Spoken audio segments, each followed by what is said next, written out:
Welcome to Real Talk episode 20. I am Brian Rose. We are here, chilling at London Real Studios live. I got a guest with me, but before I introduce him, I want you guys to join me on Monday. I'll be here live again in the studio at 7 o'clock, giving you a free masterclass, how to dominate your social media for business. We're going to tell you exactly how we just got to 150,000 subscribers on YouTube, 110,000 on Twitter, what we learned from Gary Vee about Snapchat, how we use Instagram, all that good stuff. It's free. I'll be doing a Q&A, so we'll see you then. But joining me today, straight from the Philippines, Mr. Chris Ducker, who's a serial entrepreneur, keynote speaker, author of the best-selling book, Virtual Freedom. You teach people the importance of personal brand and how to outsource their workforce. You now work only 7 hours a day, 4 days a week. I want to hear about this later. After you completely burned out from overwork in 2009, I want to hear this story. Originally from the UK, you've been in the Philippines now for 15 years. Chris, welcome to Real Talk. Thank you very much. I don't want to let you down. That was such a good intro. I feel like the pressure's on now. I think I'm going to start outsourcing those. You know, I'll just do them for weddings and things like that. Yeah. It's a Fiverr gig waiting to happen. Right? I think so. You're known as the virtual CEO. Yes. What does that mean? It means that I can run my businesses from no matter where I am in the world with my team of management and marketing people, and it allows me to be able to have that entrepreneurial freedom that I'm all about nowadays, and just enables me to just basically do what I want, when I want, how I want, and with who I want. Simple as that. Was that something that took you a while to learn how to do the whole virtual thing? Because I think so many people, you know, my experience with virtual is they try it once and it doesn't go very well because they probably do. He's smiling. Chris is smiling for anybody on audio. Because like you try it, this is what happens. You go on, you get something really cheap on a source, you have a bad experience with someone and you're like, oh, virtual teams don't work. Yeah. You probably never spec'd out the work. You probably never gave them boundaries, limitations. You probably never communicated. And then you go back to saying virtual workforces don't work. Am I way off here? Or? No, you're bang on the money. Okay. It's scary how good you are. I mean, that's the thing. And I think a lot of people, when they start thinking about virtualizing their business or their workforce particularly, they think it's a magic pill that they can pop and it's going to work perfectly right out of the gate. It's not like that. You know, hiring somebody virtually is no different than hiring somebody physically to come into an environment like this on a regular basis, or an office facility, or your home office. Maybe you get a PA that comes around 3 times a week to your home office or whatever. There's no difference between hiring somebody physically or virtually. The only difference is how you work with each other. And so a lot of people think that, you know, they can pop that pill and it's going to work just fine. And it doesn't work like that at all. Okay. And because of all those reasons and more. Okay. Do you communicate in a different way? Do you try to have like lots of video calls? Do you try to get everybody on the same call? Well, you think about it, day to day when you're working with your team, the large majority of what you probably do, and I'm assuming heavily here, so shoot me in the foot if you want to, but I'm assuming the majority of what you do day-to-day communication with your staff is some kind of communication software like Slack or a CRM like Basecamp or something like that. Maybe there's email involved, but you know, basically maybe Skype, something like that. You know, that's the same for anyone, anywhere. And yes, you know, the video calls are a good idea, particularly when you first get going with people. You know, to build up that rapport and that relationship and everything, but over a period of time. I mean, I know some people that have been working with their virtual staff for years, and they've never even spoken to them. They do everything in written word. I don't like that. I believe that, you know, no matter what you're doing for me, no matter what position you're holding within my team, within my business, I need to have that one-on-one experience with you. And if I can't do it in the flesh, then I will do it via Skype video or go to meeting or something along those lines. Okay, so some people do that virtually without that communication, but they should. You're right, we have Slack here, we use email, we used to use Facebook groups, we moved it over to Slack because it was just so much more Slack efficient. Is, oh my God, love it. Crazy, they just hit like 2.5 million unique users and they don't have a sales department, and that's a whole nother crazy story. But I guess that tells your story a little bit, because Slack is for virtual workplaces. Well, I mean, I think it's just for companies that are moving with the times. I think ultimately, you know, that's for me is, you know, you can continue sitting in front of your inbox all day long, or you can jump on the mobile bandwagon. And you know, that's one of the reasons why I love Slack so much. Their mobile experience is so beautiful. It's so easy to use, so easy to navigate. The UI is so beautiful, you know, and it just makes it so easy. And we debated actually slipping or changing to Slack for a while, just as one tool. Yeah. I debated it because we had our CRM with Asana, which is a piece of software that we're using internally, and we still use it for client management stuff. But I mean, ultimately, we debated using it because, well, everything's working just fine with Asana and email. Why do we need to flip? But 2 or 3 of my very close entrepreneurial buddies were like screaming about it. And so I said, okay, we're going to give it a go. 1 month, no email. Don't you dare email me. Don't you dare. You Slack everything. So we did a complete email bankruptcy type setup for the month. And it was clear within 2 weeks of that experiment that it was going to be something we were going to carry on with. And yes, I still have email, but I mean, we've chopped the email down now from an average of probably 250 emails a day for me personally down to probably less than 30 or 40. And just quickly, how does it communicate better than email? I think number one, first and foremost, is that, a lot of the time when we write email, we think that because it's email, we have to type more, we need to include more than we really need to. I've worked with outsourcers before that, because you're paying them, they think they need to give you a whole paragraph of text that you can probably get done in 1 sentence or a matter of words. So, I think first and foremost, it really does cut down the amount of written communication that goes in. Secondly, because it's not email, there's no distractions. This was the biggest thing. When communicating with the team, there was no other emails dropping in at the same time from clients, from prospects, from followers online, etc., that would clog up that communication process. With Slack, I go in, I choose one channel. This is my marketing team. This is my management team. This is my events team. And I know that when I'm on that channel, I can only get messages directly from those people. Interesting. So Also, it really speeded things up. Probably keeps you from doing that CC that's also not Yes. necessary, Yes. right? And just, I'm going to loop this person in, which probably is the last thing. Yeah. Because in Slack, you really have to keep it to a group and you have to invite them in. And That's right. Okay. Absolutely. It's strange to me because I think like NASA or something started using it like that you wouldn't expect, like a government organization. Right. And then obviously it's been really successful. Yeah. We're in London. A lot of people listening are in the States. It's expensive to hire people in, say, the UK or the US to do jobs that can be done by people in the Philippines, by people all over the world for a fraction of the price. If you had to give someone some tips or advice if they need to jump into virtual workforce, what are just a few things they should know? Well, I think, first and foremost, understand that, we truly do live in a global economy now, right? So it doesn't matter where people are. If they can get the job done well for you and you're happy paying them whatever it is you're paying them, then it makes, you're not constrained by geographic location anymore. For example, my web developer is based out of Croatia. My web designer is in Australia. I work with content creators and writers based in the United States. I have an admin and an events VA here in the UK.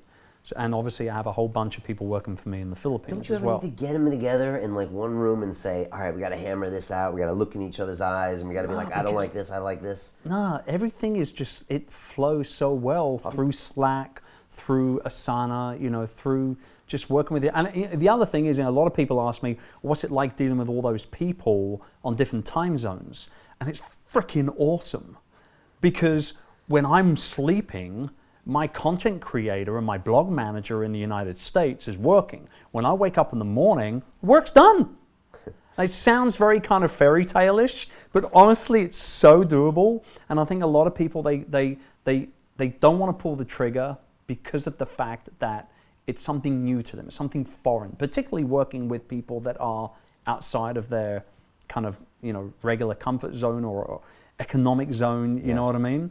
But I think that's the first thing, is to really sort of try and understand and embrace the idea that it's not necessarily how you're getting the job done. It's who's doing the job for you, and that's why I always say you hire for the role, not for the task. Okay. You hire for the role, not for the task. Explain Meaning, that. don't expect a video editor to be able to be a graphic designer. Don't expect a graphic designer to be able to develop your website. From time to time they might cross over a little bit, but if you want a plumber to come fix your plumbing, you don't hire a roofer that just happens to plumb on the weekends. You're asking for a disaster to happen. So it's a similar type of thing. Hire for the role, not for the task. Okay, how do you know when a virtual worker is slacking off and not doing the work? Does it take a while to figure that out? Or how can people know when they need to get someone else? Well, I mean, it'll be pretty obvious pretty quickly. I mean, if you have a task, let's say, design me 100 quote images for Instagram marketing, for example. Here are your 100 quotes that I've gotten. They're in a spreadsheet. Design them. You know, it doesn't take it doesn't take a long time to put those type of graphics together. It's an image, it's some fonts, it's some colors, boom. You can probably do one image every 10 minutes, literally. So if you go through the first day and somebody's only giving you 5 or 6 images, you know they're screwing off. And I mean, I'm really hard. Like, I'm a hard guy to work for. I often say I'm a terrible manager, but I'm a good leader. So I can lead people in the battle. I know how to get stuff done. But, you know, managing the processes, and no, I can't be bothered with it, Brian. Okay. You know, I know my strengths, and managing people day to day is not something I'm very good at. But leading them, the bigger picture stuff, which is what a real CEO does anyway. I don't like to micromanage. I like to hand tasks off to other management, you know, people that are in my business, and have them manage and work with, you know, the other staff around them. But no, I mean, you'll know if someone's screwing off and not doing the work properly. You'll know, and as and when you find out, you've got to take care of it. Take me back to 2009. Okay. You got 130 people working for you. Yes. You're earning 7 figures. You're working 16 hours a day. You're living the dream in some people's minds. Yeah. What happened? Gary Vaynerchuk would call it the hustle, right? Yeah. He's hustling, man. Yeah. And I know you had Gary on the show recently, Yeah. right? How many people has he burned out? Yeah. Yeah. He's a machine. Yeah, he really is. Machine. He really is a machine, and he is. He is. I was like thinking, he came here at 9 a.m. and he was out at, you know, in Soho till 1 a.m. or 2 a.m. and I was thinking, is he going to be on? Of course he's going to be on. He's always on. So on. He really does feed off other people's energy. He does. The energy of being Gary Vee. Yeah. And he is, and I'll finish talking about Gary and we'll answer your question, but he is like two things at once. He is like, has a big ego, but he's also very sensitive and very empathetic as well. It's a weird. One of the nicest guys you'll ever meet. I've been blessed to spend a certain amount of time with him.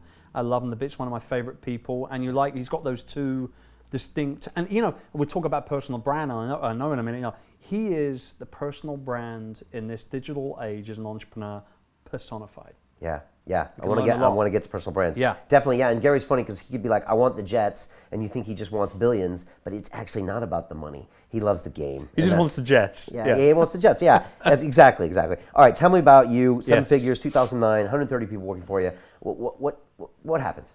I was living on caffeine and working truly 15, 16 hours a day, pretty much 7 days a week, for a good few years.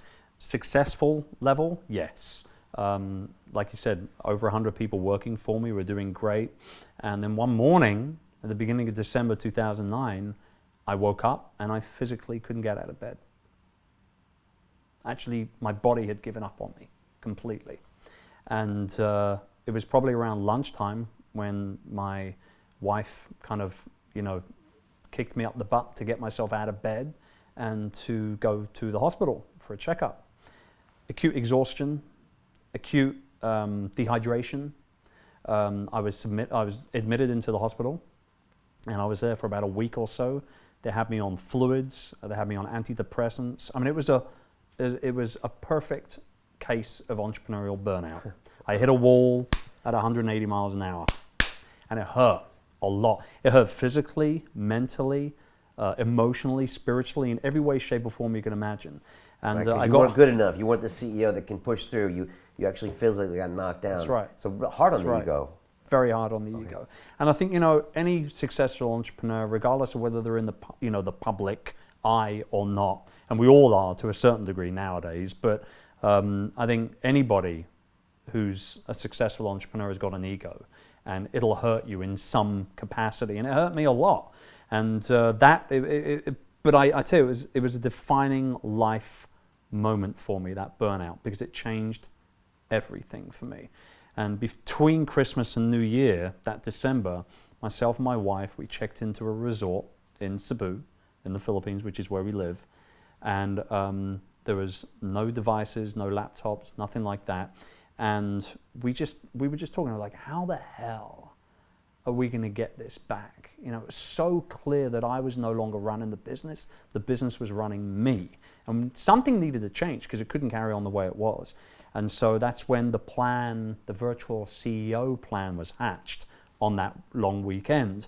And I came back from the resort to the house, and I had, you know, when you're in hotels, you've got little, you know, notepads near house phones in the lobby and on the bar and all that kind of stuff. And I had like a whole collection of stuff, these little notes I had written down of all these things that I was doing on a regular basis that either I hated doing, I was struggling to do, and I was just not admitting it to myself, or I felt, and this was the bigger one for me, I shouldn't be doing this. Like, I shouldn't be doing these things. Like, my time as the CEO of the business is way better spent doing ABC, X, Were Y, you Z. managing too much back then? Oh, God. Okay. Good. Right. 8 people. Okay. It took me 8 people in 2010 to replace myself from the business. Okay. Everything. I was doing everything. I was running the IT team, and I had no idea what the hell I was doing in the IT team. And this is a fault many solopreneurs make. When they get successful, they still want to try to run everything. Yes, and that's exactly what was going on.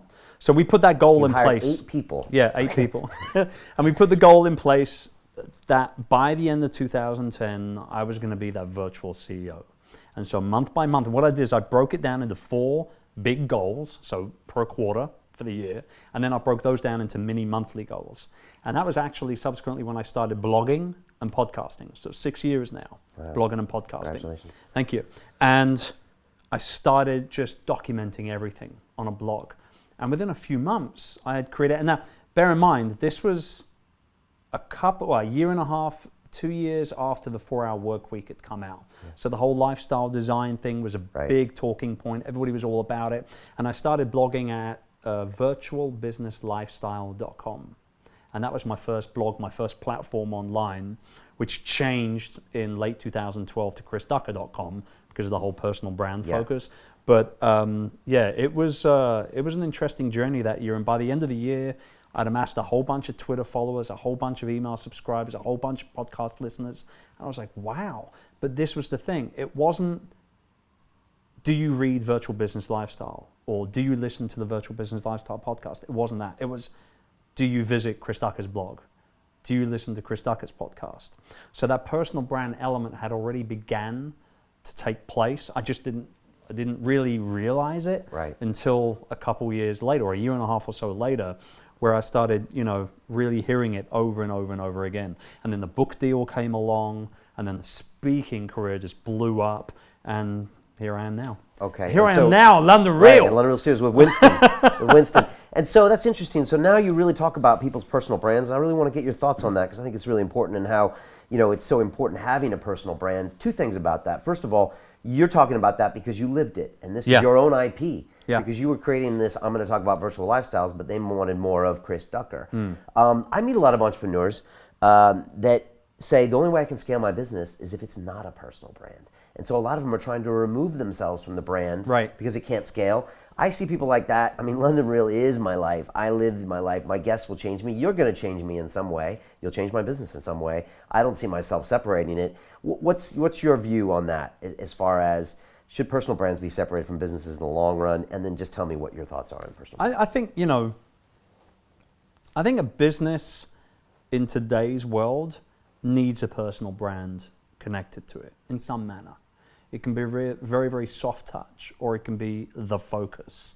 And I think the reason why that is the case today more so than ever before is because people want to do business with other people more today than ever before.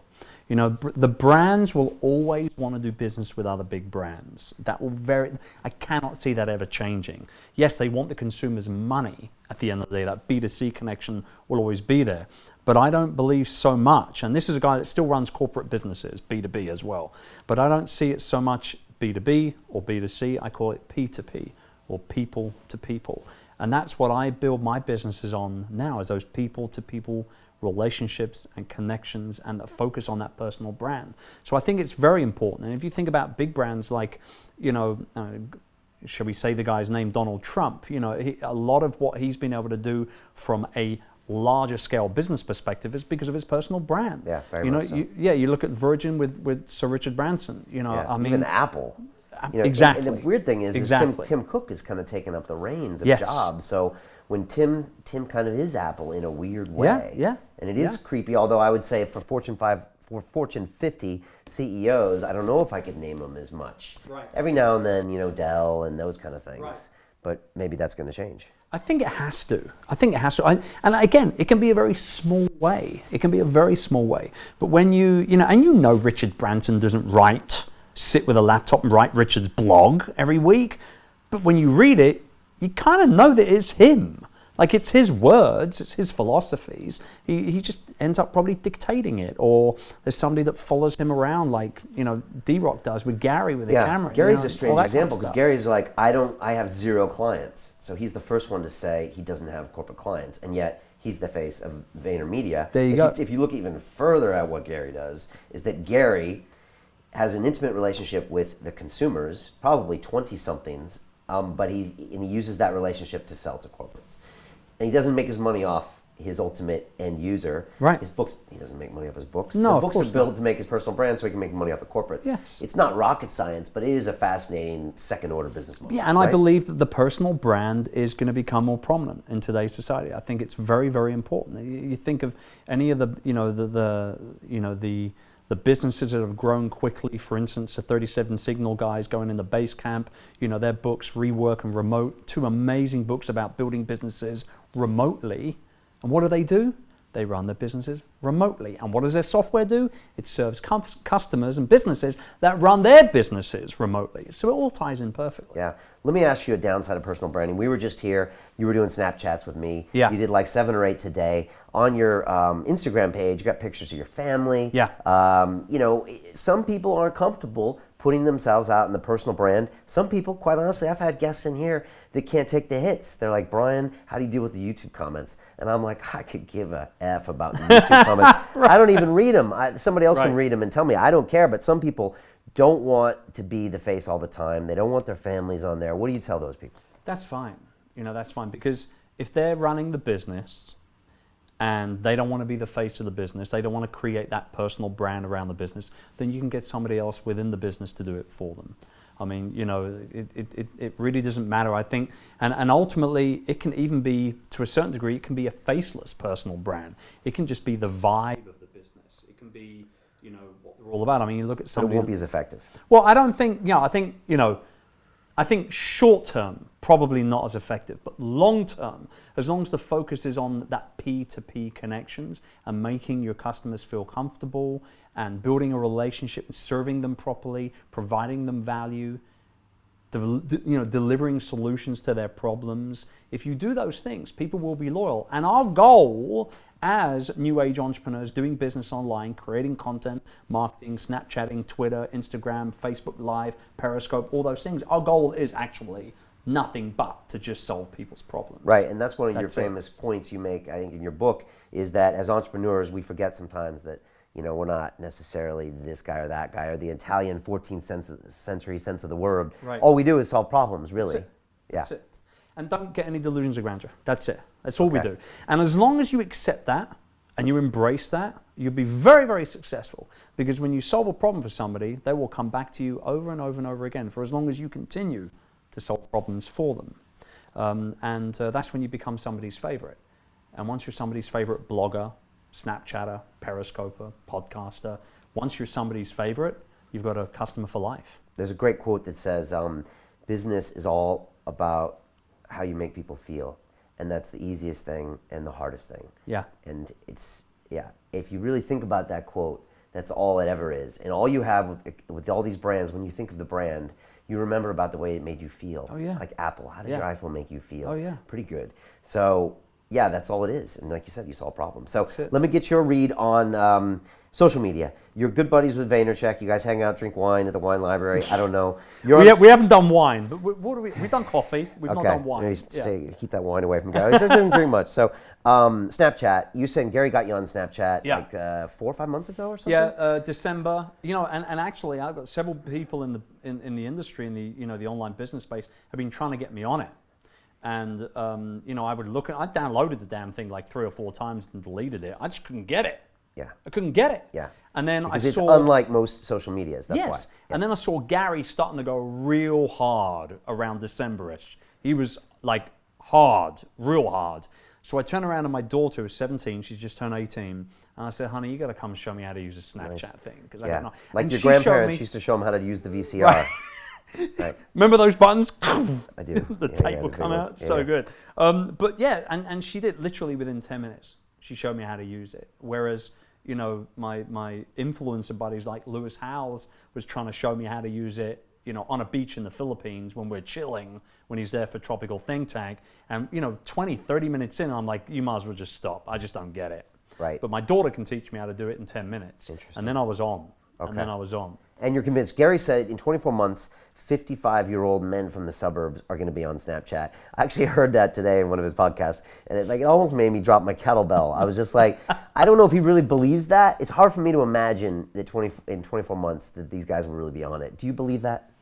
I don't know. I really don't know. What I do know is that for me, Snapchat has opened up a whole new angle for that P2P connection that I'm all about. Because, I allot a certain amount of time every day to social. It's usually around about 30 minutes a day. So, and I normally break it up into 10-minute stints. So I'll do 10 minutes on Twitter, 10 minutes on Facebook, 10 minutes on Snapchat, maybe 10 minutes on Periscope, whatever it is. When I'm in the app, that's all I'm doing for 10 minutes. And I'm snapping people back and ba, ba, ba, ba, ba. And if I say, hey, I'm here in Oxford Street, I'm about to go pick up myself a new wireless microphone, what do you think I should get?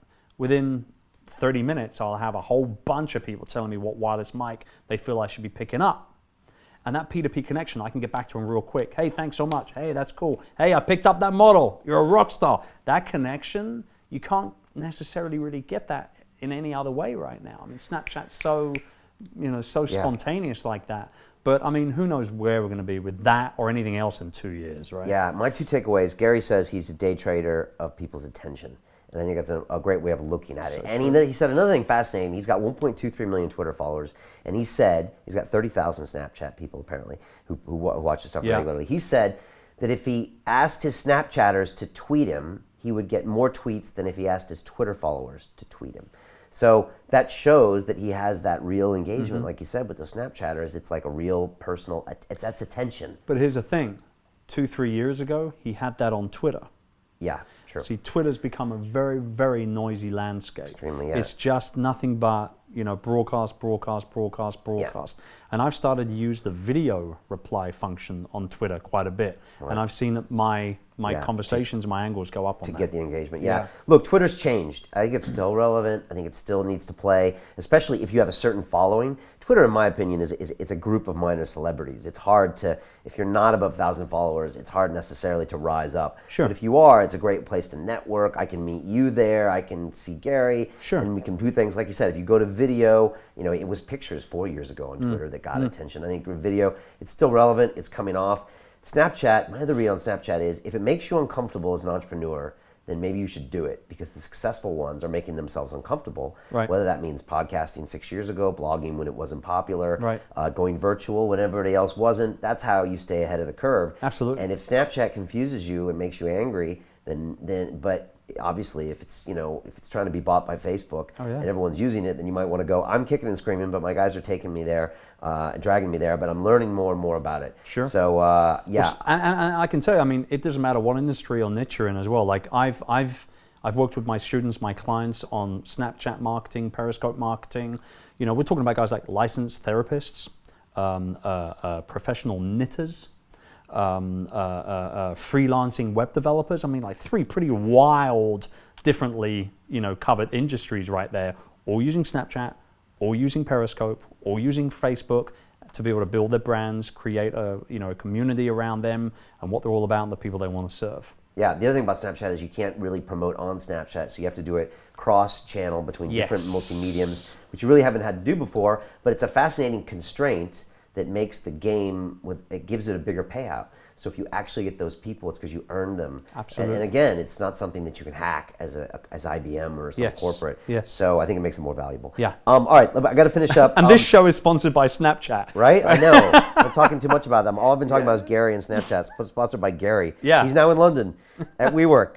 I want to finish on Youpreneur. What are you doing with that? And then what's the next 2 years look like for you? What's big for you? What do you think is going to happen big, in the virtual world and everything? So Youpreneur.com is ultimately a mastermind community. It's for people that want to build a business based around their personal brands. So if you think authors, speakers, coaches, consultants, bloggers, podcasters, experts, that kind of group of people, based around the people they want to serve, what they're doing, how they're doing it, et cetera, et cetera. And so it came about really, I started to do these mastermind sessions as I was traveling around the world speaking, and I would host these smaller sessions of 15, 20 people. And I really noticed that, number one, nobody's got a monopoly on good ideas. Nobody. You could bring 10 incredibly smart business people in here, multi-gazillionaires. Someone somewhere in the room is going to drop a value bomb on somebody else that they've never heard before. So that was the first thing, and I saw that over and over and over again. The second thing was that whenever I would get these people together, I would see something very, very important happen. And that was ultimately that day, just for those few hours, I was curing entrepreneurial loneliness for them. Because it is a lonely journey a lot of the time. Yeah. And so I wanted to do something on a bigger scale, and that's when Youpreneur was born. And we're 8 months in almost. We're doing great, and it's a recurring membership-based type of community, much like your academy. Yeah. And it's very specific for those types of people, though. And the content that we share, the interviews that we produce and share, the conversations that take place every single day in the forums, all based around building a business around personal brand elements. And that's what I'm doing for the next 2 years, for the next 5 years, for the next decade. It's my next 10 years. And I love I'm it. pumped about it. Final question. When are you moving back to London? It could actually be pretty soon. Really? It could be pretty What's soon. the downside of living in the Philippines? Be honest. I saw the movie Metro Manila. Is that just like that? A little. I mean, I'm in Cebu, so it's not too crazy. Okay. But I've been in the Philippines almost 16 years now. So it's in my blood, and it probably always will. My wife's from the Philippines, and everything. So, I wouldn't be the entrepreneur I am today without the Philippines, my Philippine team. I mean, I have now almost 500 people working for me over there. That's across crazy. my businesses. Right. That's crazy. Yeah, it is. It's insane. And so the thing that there's a few things that I dislike about being there. Like number one, can't get Amazon to deliver. Okay. Yeah. Like, don't even try. You're not getting your books. They're not going to arrive. Okay. It's just not going to happen. And if they do, they're going to be 6 months late. Literally, we had one That's of our not cool. tropical think tank attendees, it just literally 3-4 weeks ago in the Philippines, who sent me a Christmas card in the middle of December. The card was delivered whilst the event was going on, and she was at the event. She said to me, I might as well have just, delivered it in person. 3 months to get a Christmas card to me. That's crazy. the downside. All right, so you might move back. So I might move back. There's that, there's obviously, I turn down probably 5 speaking engagements a month for both the UK and the United States. And it's because I'm in the Philippines, and it's a 20-hour journey to get to the US, a 17-hour journey to get to the UK. And I like speaking, I like being around people, I like hanging out with cool guys like you, and producing content for great audiences like yours. And it's tough to do it sometimes in the Philippines. But because I travel, because I speak, as much as I do, it takes away the sting so much. But I know I'm also missing out on a few things as well, okay. which means other people are missing out, because I want to try and provide as much value as I can. Yeah, watch this space. Okay, ChrisDucker.com to Yes, find you. that's it. Snapchat, where Chris Ducker, Chris Ducker. at Chris Ducker, everywhere on get social. on him on Snapchat. Get on us Snapchat, London Real TV, right, Danny? You don't even know the name, It's all do you? good. I know it. We got drone footage. I'm crashing drones. We just got a new DJI drone. I'm sending that up way too high. There's a lot of stuff going on, so check that out. Chris, it's been a real pleasure. Thank you for coming here. Pleasure's all These always mine. go by super fast. We will talk more again in the future for sure. You got it. Thank you for joining us on Real Talk. We'll see you Monday for our free masterclass. We'll talk to you all about what we do on YouTube. It's a crazy entire process. I think we've got like years of content on YouTube. It's something crazy. It's a lot. And we'll talk about how we got those subscribers, what we do on Twitter, what we're learning about Snapchat, Facebook. There's a link below if you want to click. It's free. I'll be doing Q&A afterwards, and it'll be a lot of fun. There you go. That's real talk. We will see you on the other side.